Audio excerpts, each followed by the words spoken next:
یقین جانیے یہ صبح کے وقت مساجد میں اعلان کیے جاتے ہیں کہ قرآن مجید کی تعلیم شروع ہو گئی ہے، بچوں کو قرآن پڑھنے کے لیے مسجد میں بھیج دیں۔ تین مرتبہ اعلان کیے جا رہے ہوتے ہیں اور منت برے لہجے میں جو ہے وہ سماجت کی جا رہی ہوتی ہے کہ قرآن کی تعلیم شروع ہو گئی ہے، بچوں کو قرآن پڑھنے کے لیے۔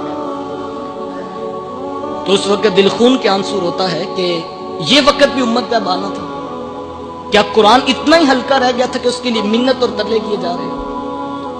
یار کبھی کسی پرائیویٹ سکول والوں نے بھی آ کر یوں اعلان کیا رات کو کہ صبح بچوں کو سکول ٹائم سے بھیجیے گا؟ کیا قرآن اتنا ہلکا رہ گیا تھا کہ جس کے لیے تین بار اعلان کر کے جو ہے وہ منت کی جا رہی؟ اور پھر مائیں بچوں کو تھپڑ مارتی ہیں اور کہتی جا کے قرآن پڑھے۔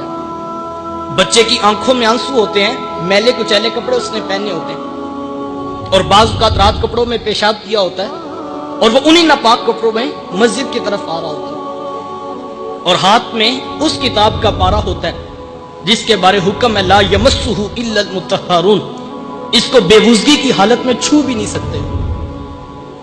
اور پھر جو مساجد کے اندر کی حالت ہے وہ بھی ناگفتہ بے ہے۔ ایک قاری صاحب ہیں، 60 بچے ان کے سامنے بیٹھے ہیں، آدھا گھنٹہ کلاس کا ٹائم ہے۔ کوئی صاحب فہم مجھے بھی یہ بات سمجھا دے کہ اس کلاس کو کس طرح مینج کیا جائے۔ ایک بچے کے حصے میں 1 منٹ بھی پورا نہیں آتا، پچھلا سبق سننا بھی ہے، آگے سبق پڑھانا بھی ہے، تو پھر اس کلاس کے کیا نتائج پیدا ہوں؟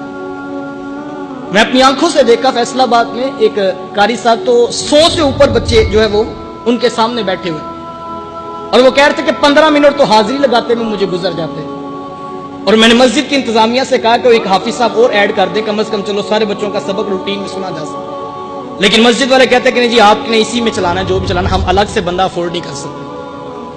ہم 11ویں کی دیگ ہر مہینے 10,000 کی افورڈ کر سکتی ہے انتظامیہ، لیکن قرآن پڑھانے کے لیے الگ سے بندہ افورڈ نہیں ہم کر سکتے۔ یہ ہمارے رویے اور ہمارے انداز ہیں، اور پھر ہم دیکھیں کہ ہم قرآن مجید کو کتنی اہمیت دیتے ہیں۔ اور پھر اگر قاری صاحب گروپ بندی کر کے بچوں کو نماز یا دیگر چیزیں سکھانا چاہیں تو مائیں دروازوں پہ پہنچ جاتی ہیں کہ قاری صاحب کو نہیں پتا کہ بچہ اسکول سے لیٹ ہو رہا ہے، سارا دن اسے آج ہی سکھانا تھا۔ اچھا یہ تو تصویر کا ایک رخ ہے، اب تصویر کا دوسرا رخ بھی ملاحظہ کیجیے۔ وہی بچہ جب گھر واپس پلٹتا ہے، ماں جلدی سے اسے پکڑ کر نہلاتی ہے، رات سے یونیفارم پریس کیا تھا کہ کہیں وابڈا والے لائٹ نہ بند کر دیں اور بچہ صبح اسکول جانے میں لیٹ نہ ہو، اسے پریس یونیفارم پہناتی ہے، اس کی آنکھوں میں سرما، اس کے بالوں میں تیل لگاتی ہے، ٹائی اس کو اسکول کے یونیفارم کی دی جاتی ہے، بیچ اس کو اسکول کے یونیفارم کا لگایا جاتا ہے، پالشڈ شوز اسے دیے جاتے ہیں، جرابیں اسی رنگ کی دی جاتی ہیں جو اسکول والوں نے بتائی ہیں، اور اس کھیل میں امیر غریب دونوں جو ہے وہ پوری تیزی سے آگے بڑھے۔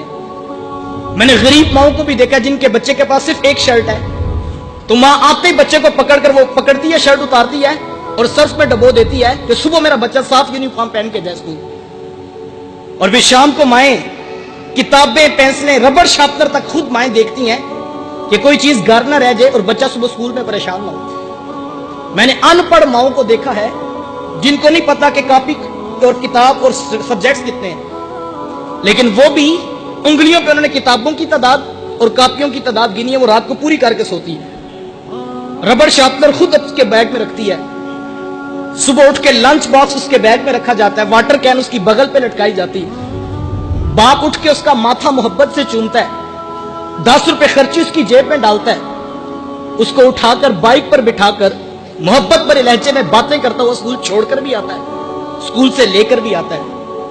میں یہ نہیں کہتا بچوں کو اسکول نہ بھیجو، لیکن ایک سوال میں آپ کے ضمیر پہ چھوڑنا چاہوں گا کہ کبھی تنہائی میں بیٹھ کر یہ سوچنا کہ آپ کی اس پوری ایکٹیویٹی سے بچے نے کیا اخذ کیا؟ بچے کو یہ بات سمجھ آئی کہ وہ جو صبح تھپڑ مار کر مسجد میں بھیجا جاتا ہے وہ تو ایک اٹھنے کا بہانہ ہے، وہاں تو 3 دن بھی چھٹی ہو جائے نہ قاری صاحب کی طرف سے پیغام آتا ہے، نہ ماں باپ پریشان ہوتے ہیں کہ تو 3 دن مسجد کیوں نہیں گیا۔ اور یہ اصل کام ہے جس کے اوپر پورے خاندان کی توجہ لگی۔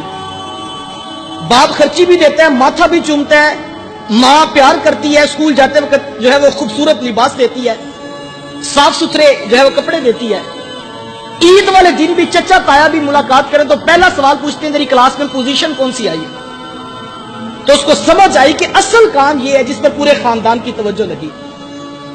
تو پھر کل کو ماں باپ آ کر جو ہے وہ گلہ کرتے ہیں کہ جی بچہ ہماری بات نہیں مانتا ہے, یہ باپ کے آگے بدتمیزانہ لہجے میں بات کرتا ہے, ماں کا یہ گستاخ ہے.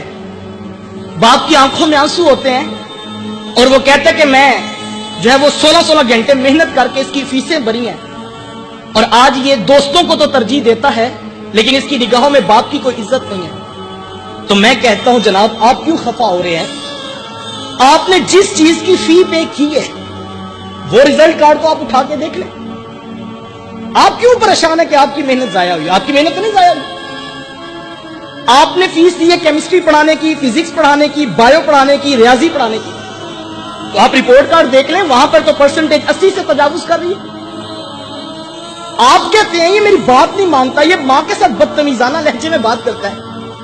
تو صاحب معذرت کے ساتھ پورا سکول کا سلیبس اٹھا لیجئے, آپ دیکھیں کتنی پرسنٹیج ہے, کتنی چیپٹرائزیشن ہے جو اخلاقیات اور آداب والدین سکھاتے ہیں. صاحب پوری کیمسٹری کھنگال مارو, کیمسٹری نہیں بتاتی کہ ماں کی سستی کا نام ہے.